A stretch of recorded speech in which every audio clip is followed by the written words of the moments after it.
A lot of people buy property, especially women. They buy property they because it's something that they like and they want.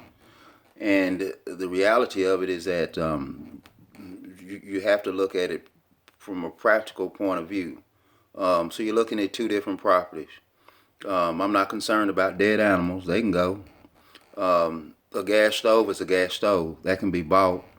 A fireplace can be installed. But I'm also looking at the just not versus property one versus property two. I'm looking at income based also because buying property is an investment. So when I look at property number one, the first thing that goes in my mind comes into my mind is that um, Airbnb. That would be something that you would be able to during the summer months because there is a lake by there. People may travel there, and that would be something that you could use for income. It also could be used for your sister and your brother-in-law. If they wanted to come and visit, they would have their own facilities, and it would be a lot more comfortable for them, even though both properties have two different living areas, two different houses.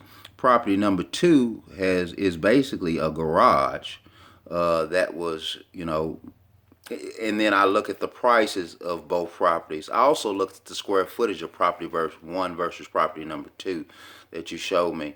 Property number one versus 119,000. Property number two 114,000. Looking at the square footage of the property, property number one has more square footage. Um, you're looking at a fenced-in area. That's just a financial obligation for the animals. You know what I'm saying? You know, I, I, I don't know how your animals act. I've had animals in the country. You just let them go outside; they come back home. I do understand that there are live. There may be something out there in the woods that. I do know one thing. There's coyotes, and that would be problematic as far as your fur babies are concerned. So I do understand that. So they would need a living area outside to where they would be able to if you wanted them to be outside or something. I've always had my dogs live inside with me. They go outside to use the restroom, of course. So looking at that, and so I priced a carport, where in proximity to the house where you'd be able to get out of your car. So that isn't a big major issue. The fireplaces, you can probably get a fireplace for a couple $1,000s. Carport, $1,500. So you're looking at tops for both of those things, probably 3 grand. So, which you're looking at the cost of property number one. I looked at it, and the price has went down in 90 days.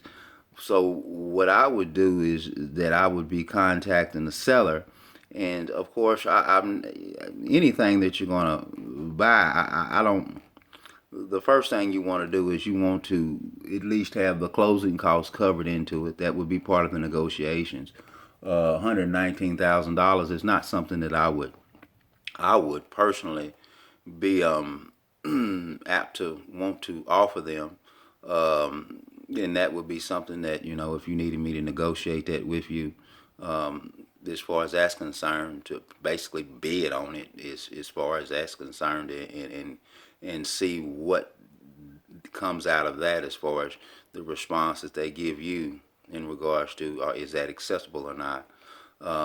So I'm looking at the price of it. If I am correct, the price of it went down, I think maybe $7,000, $5,000 or $7,000 within the past 90 days. I think it's been updated as early as this month. So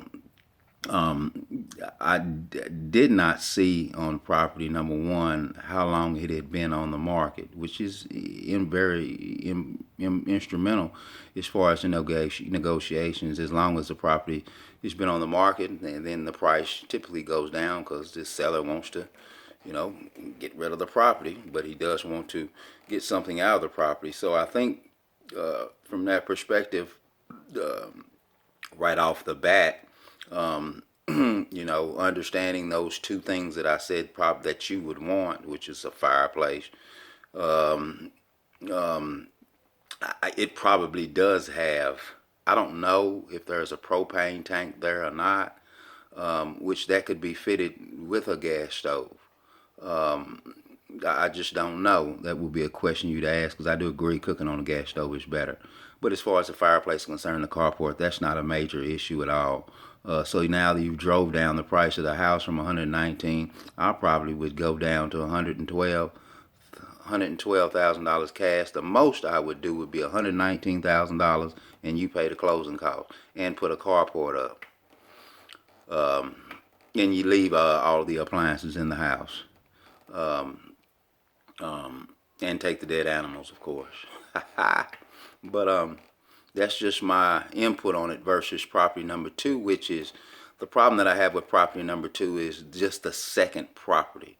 And that property just isn't really income based property. You can't put that on Airbnb and say, hey, we got this for rent, come up here and stay. And I mean, damn, what would you charge a night? $20? You know what I'm saying? Property number one, that second property with the one bedroom, I believe it's a loft, it's just a very big income. That would be an income that could be that would supplement you during the summer months for sure, spring and summer months. So there would be income there for that. Which would, if you really look at it, um, could potentially pay off. Whatever. Hell, you could rent it out if you wanted to. You're looking at the price of property number one and two together. I mean, property number one with the two houses, and I don't think that is a substantial amount. You could rent property number one out for $400-500 a month, which would, if you really look at it, that would be um, um, a big income base. I mean, you're looking at it would pay all of your taxes, and it would probably pay all your taxes, your insurance for the year, and potentially pay all the utilities for the house that you're going to be in if someone were to rent that house.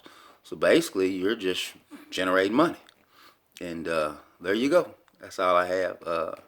Hit me back up. Let me know what you think. Love you. Bye.